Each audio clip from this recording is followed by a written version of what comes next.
আসসালামু আলাইকুম। সবার আগে বাছাই করা 10টি আন্তর্জাতিক খবর জানিয়ে দেব। প্রথমেই থাকছে শিরোনাম। তবে তার আগে অনুরোধ থাকবে ভিডিওটিতে একটি লাইক দিবেন।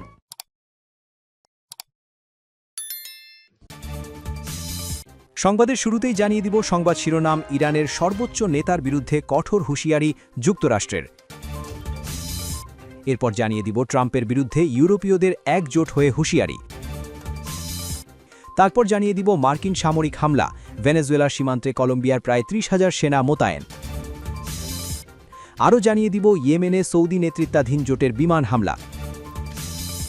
এবং সর্বশেষ শিরোনাম, ইসরায়েলে আগাম হামলার হুমকি ইরানের। ইরানের সর্বোচ্চ নেতার বিরুদ্ধে কঠোর হুঁশিয়ারি যুক্তরাষ্ট্রের। মার্কিন প্রভাবশালী সিনেটর লিন্ডসে গ্রাহাম হুঁশিয়ারি দিয়েছেন, ইরানের চলমান বিক্ষোভ দমনে কঠোর ব্যবস্থা নেওয়া হলে দেশটির সর্বোচ্চ নেতা আয়াতুল্লাহ আলী খামেনিকে প্রয়োজনে হত্যা করতে পারেন প্রেসিডেন্ট ডোনাল্ড ট্রাম্প। ফক্স নিউজকে দেয়া এক সাক্ষাৎকারে তিনি এই মন্তব্য করেন। গ্রাহাম দাবি করেন যে নিজ দেশের উন্নত জীবনের দাবিদার জনগণের ওপর চড়াও হলে ট্রাম্প প্রশাসন দেশটির সর্বোচ্চ নেতার বিরুদ্ধেও চরম পদক্ষেপ নিতে দ্বিধা করবে না।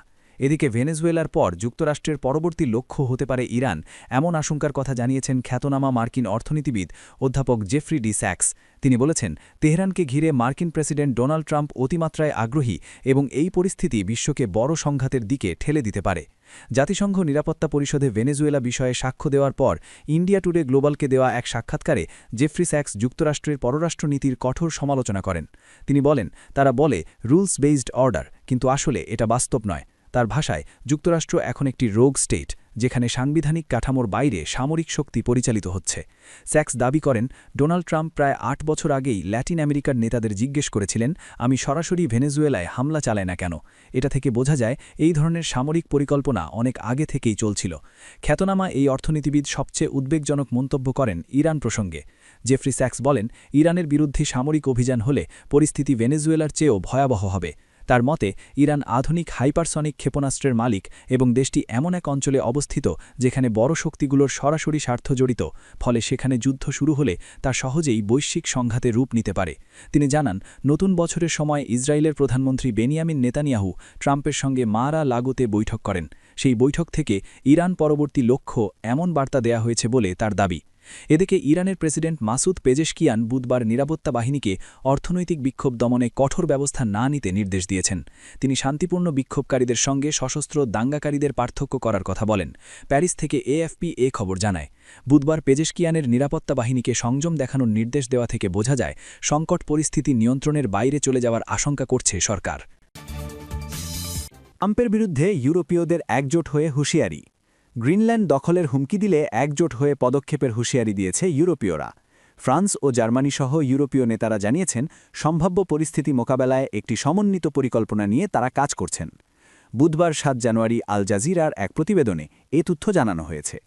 ফ্রান্সের পররাষ্ট্রমন্ত্রী জন-নোয়েল বারো বুধবার ফ্রান্স ইন্টার রেডিওকে বলেন, গ্রিনল্যান্ড নিয়ে যুক্তরাষ্ট্র কোনো পদক্ষেপ নিলে তা এককভাবে নয়, ইউরোপীয় অংশীদারদের সঙ্গে মিলেই প্রতিক্রিয়া জানানো হবে। তিনি জানান, সম্প্রতি তিনি যুক্তরাষ্ট্রের পররাষ্ট্রমন্ত্রী মার্কো রুবিওর সঙ্গে ফোনে কথা বলেছেন। তিনি আশ্বস্ত করেছেন যে ভেনেজুয়েলায় যা ঘটেছে গ্রিনল্যান্ডের ক্ষেত্রে তেমন কিছু ঘটবে না। গত শনিবার যুক্তরাষ্ট্রের বিশেষ বাহিনী ভেনেজুয়েলার প্রেসিডেন্ট নিকোলাস মাদুরোকে নিউ ইয়র্কে তুলে নিয়ে যায়। এই ঘটনার পরই ইউরোপ জুড়ে উদ্বেগ ছড়িয়ে পড়ে যে প্রেসিডেন্ট ডোনাল্ড ট্রাম্প পূর্বে যেভাবে গ্রিনল্যান্ডকে যুক্তরাষ্ট্রের নিরাপত্তা কাঠামোর অংশ হিসেবে দেখার কথা বলেছেন, তাতে সেখানে জোরপূর্বক পদক্ষেপ নেওয়া হতে পারে। তবে ইউরোপীয় মিত্ররা গ্রিনল্যান্ডের সার্বভৌমত্বের পক্ষে দৃঢ় অবস্থান নিয়েছে এবং স্পষ্ট করে জানিয়েছে গ্রিনল্যান্ড তার জনগণের। ফিনল্যান্ডের পার্লামেন্টের পররাষ্ট্র বিষয়ক কমিটির চেয়ারম্যান ইয়োহানেস কোস্কিনেন বলেন, বিষয়টি ন্যাটোর ভেতরে আলোচনা হওয়া উচিত। তিনি বলেন, যুক্তরাষ্ট্র কি যৌথভাবে নির্ধারিত পরিকল্পনা উপেক্ষা করে নিজের ক্ষমতার উচ্চাকাঙ্ক্ষা বাস্তবায়ন করতে পারে? এ বিষয়ে মিত্রদের অবস্থান স্পষ্ট হওয়া প্রয়োজন। ডেনমার্কের পররাষ্ট্রমন্ত্রী লার্স লোককে রাসমুসেন এবং গ্রিনল্যান্ডের পররাষ্ট্রমন্ত্রী ভিভিয়ান মোৎজোফেল্ট রুবিওর সঙ্গে জরুরি বৈঠকের অনুরোধ জানিয়েছেন। সামাজিক যোগাযোগ মাধ্যমে দেওয়া এক বার্তায় রাসমুসেন বলেন, এ বিষয়ে আলোচনায় আরও বাস্তবতা এবং সংযম প্রয়োজন। চিৎকারের রাজনীতি বন্ধ করে যুক্তিসঙ্গত সংলাপ শুরু করতে হবে এখনই। ডেনমার্ক সতর্ক করে জানিয়েছে, গ্রিনল্যান্ড দখলে বল প্রয়োগ করা হলে ন্যাটোর সঙ্গে সম্পর্কসহ ৮০ বছরের নিরাপত্তা সহযোগিতা সম্পূর্ণভাবে ভেঙে পড়তে পারে। আগামী সপ্তাহে যুক্তরাষ্ট্র ও ডেনমার্কের কর্মকর্তাদের বৈঠকে গ্রিনল্যান্ড সরকারও অংশ নেবে বলে নিশ্চিত করেছেন দেশটির পররাষ্ট্রমন্ত্রী। ইউরোপীয় কাউন্সিলের প্রেসিডেন্ট অ্যান্তোনিও কস্তা বলেন, প্রয়োজনে ইউরোপীয় ইউনিয়ন ডেনমার্ক ও গ্রিনল্যান্ডের পাশে দাঁড়াবে এবং আন্তর্জাতিক আইনের কোনো লঙ্ঘন মেনে নেওয়া হবে না। এক ভাষণে তিনি বলেন, গ্রিনল্যান্ড নিয়ে আমরা পরিষ্কার, গ্রিনল্যান্ড তার জনগণের, ডেনমার্ক ও গ্রিনল্যান্ডকে বাদ দিয়ে কোনো সিদ্ধান্ত নেওয়া যেতে পারে না। তিনি আরও বলেন, ইইউ আন্তর্জাতিক আইনের লঙ্ঘন গ্রহণ করবে না, তা Cyprus, Latin America, Greenland, Ukraine বা গাজা যেখানেই হোক না কেন। ৫৭,০০০ জনসংখ্যার গ্রিনল্যান্ড ইউরোপ ও উত্তর আমেরিকার মাঝামাঝি অবস্থিত এবং এটি বিশ্বের সবচেয়ে বড় দ্বীপ। ট্রাম্প তার প্রথম মেয়াদ থেকেই যুক্তরাষ্ট্রের নিরাপত্তার স্বার্থে গ্রিনল্যান্ডের নিয়ন্ত্রণ নেওয়ার আগ্রহ প্রকাশ করে আসছেন। এখনও পর্যন্ত ট্রাম্প মারুতিক শক্তি ব্যবহারের সম্ভাবনা পুরোপুরি নাকচ করেননি, তবে মার্কো রুবিও জানিয়েছেন ট্রাম্পের মূল উদ্দেশ্য গ্রিনল্যান্ড কেনা। মার্কিন সামরিক হামলা, ভেনেজুয়েলা সীমান্তে কলম্বিয়ার প্রায় ৩০,০০০ সেনা মোতায়েন। ভেনেজুয়েলার সাথে কলম্বিয়ার পূর্ব সীমান্তে প্রায় ৩০,০০০ সেনা মোতায়েন করা হয়েছে। বৃহস্পতিবার ৮ জানুয়ারি আল জাজিরার প্রতিবেদনে এই খবর জানানো হয়েছে। তাদের লক্ষ্য হল ন্যাশনাল লিবারেশন আর্মি ইএলএন বিদ্রোহী সহ মাদক পাচারের সাথে জড়িত সশস্ত্র আন্তঃসীমান্ত গোষ্ঠীগুলোর সম্ভাব্য আক্রমণের জন্য প্রস্তুত থাকা। এই মোতায়েন ট্রাম্পের অভিযোগের বিরুদ্ধে একটা পাল্টা জবাব। ট্রাম্প অভিযোগ করেছেন কলম্বিয়া সীমান্ত অতিক্রম করে মাদক পাচার বন্ধ করতে ব্যর্থ হচ্ছে এবং সতর্ক করে দিয়েছেন যে এটি ওয়াশিংটনের পরবর্তী লক্ষ্যবস্তুতে পরিণত হতে পারে। প্রতিবেদনে বলা হয়, নিরাপত্তা ছাড়াও অন্য সংকটও আছে। ভেনেজুয়েলার অর্থনৈতিক পতনের পর থেকে লক্ষ লক্ষ লোক খাদ্য, কাজ এবং চিকিৎসা সেবার সন্ধানে কলম্বিয়ায় প্রবেশ করেছে। কলম্বিয়া এমন একটি সংকটের জন্য প্রস্তুত থাকার চেষ্টা করছে যা এটি নিয়ন্ত্রণ করতে সক্ষম নাও হতে পারে। এর আগে মাদক পাচারের সাথে জড়িত অভিযোগ তুলে হামলা চালিয়ে ভেনেজুয়েলার প্রেসিডেন্ট নিকোলাস মাদুরোকে যুক্তরাষ্ট্রে তুলে আনে মার্কিন বাহিনী। ভেনেজুয়েলার পাশাপাশি লাতিন আমেরিকার অন্যান্য দেশেও হামলা চালানোর হুঁশিয়ার দিয়ে রেখেছেন ট্রাম্প। কলম্বিয়ার প্রেসিডেন্ট গুস্তাভো পেট্রোকে একজন অসুস্থ ব্যক্তি দেশ পরিচালনা করে বলে অভিযোগ তোলেন মার্কিন প্রেসিডেন্ট। তবে ট্রাম্পের এই হুমকির বিরুদ্ধে নিজেদের সার্বভৌমত্ব রক্ষার প্রতিশ্রুতি দিয়েছেন পেট্রো। ইয়েমেনে সৌদি নেতৃত্বাধীন জোটের বিমান হামলা। সৌদি নেতৃত্বাধীন সামরিক জোট বুধবার ইয়েমেনের দক্ষিণ পশ্চিমের ঢালে প্রদেশে বিমান হামলা চালিয়েছে। সংযুক্ত আরব আমিরাত সমর্থিত ইয়েমেনের বিচ্ছিন্নতাবাদী নেতার নিজ প্রদেশে এ হামলা চালানো হয়েছে। রিয়াদে আলোচনায় হাজির না হওয়া এবং দেশটির প্রেসিডেন্সিয়াল সংস্থা থেকে বহিষ্কৃত হবার পরই এ হামলা হয়।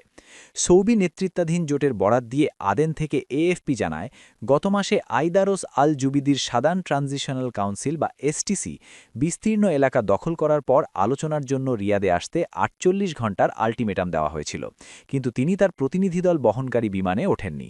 পরে তাকে সেখানে বৃহৎ বাহিনী সমাবেশের অভিযোগ এনে তার নিজ প্রদেশে হামলা চালায় জোট। আমিরাত একটা সময় পর্যন্ত সৌদি নেতৃত্বাধীন সামরিক জোটের অংশ ছিল, কিন্তু পরে আমিরাত প্রেসিডেন্সিয়াল লিডারশিপ কাউন্সিলের শরিক সাদার্ন ট্রানজিশনাল কাউন্সিল বা এসটিসিকে আলাদা করা সমর্থন এবং অস্ত্র সরবরাহ দিতে শুরু করে। এটা নিয়ে সৌদি আরবের সঙ্গে আমিরাতের দ্বন্দ্ব ধীরে ধীরে প্রকাশ্যে আসে।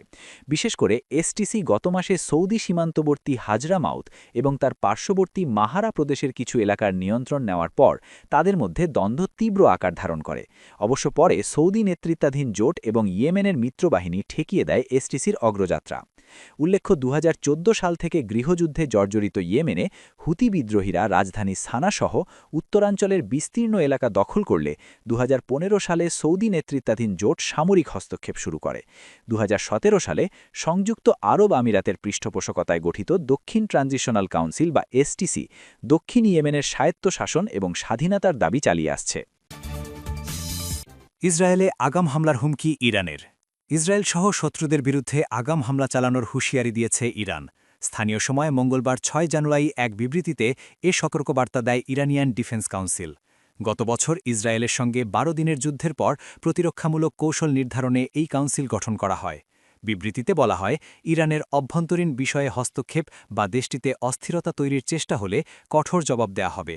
শুধু হামলার পর পাল্টা প্রতিক্রিয়ায় সীমাবদ্ধ না থেকে নিরাপত্তার জন্য যে কোনো স্পষ্ট হুমকির লক্ষণ দেখলেই প্রয়োজনীয় পদক্ষেপ নেবে তেহরান। ইরানের নিরাপত্তা, স্বাধীনতা ও ভৌগোলিক অখণ্ডতাকে লাল রেখা উল্লেখ করে কাউন্সিল জানায়, যে কোনো আগ্রাসনের জবাব হবে দৃঢ় ও চূড়ান্ত। এই হুঁশিয়ারি এমন সময় এলো যখন ইরানের ভেতরে মূল্যস্ফীতি ও মুদ্রার অবমূল্যায়নের কারণে ব্যাপক বিক্ষোভ চলছে। যদিও বিবৃতিতে কোনো দেশের নাম সরাসরি উল্লেখ করা হয়নি, তবে বিশ্লেষকদের মতে এটি মূলত ইসরায়েলকে লক্ষ্য করেই দেয়া হয়েছে। এতে মধ্যপ্রাচ্যের উত্তেজনা আরও বাড়তে পারে বলে আশঙ্কা করা হচ্ছে। এর মধ্যেই যুক্তরাষ্ট্রে সাবেক প্রেসিডেন্ট ডোনাল্ড ট্রাম্প ও ইসরায়েলি প্রধানমন্ত্রী বেঞ্জামিন নেতানিয়াহুর বৈঠকে ইরানের সম্ভাব্য নতুন হামলার বিষয় আলোচিত হয়েছে বলে মার্কিন গণমাধ্যমে খবর এসেছে। এ প্রসঙ্গে ইরানের সেনাপ্রধান মেজর জেনারেল আমির হাতামি আবারও সতর্ক করে বলেছেন, কোনো আগ্রাসন হলে আক্রমণকারীদের হাত কেটে দেওয়া হবে।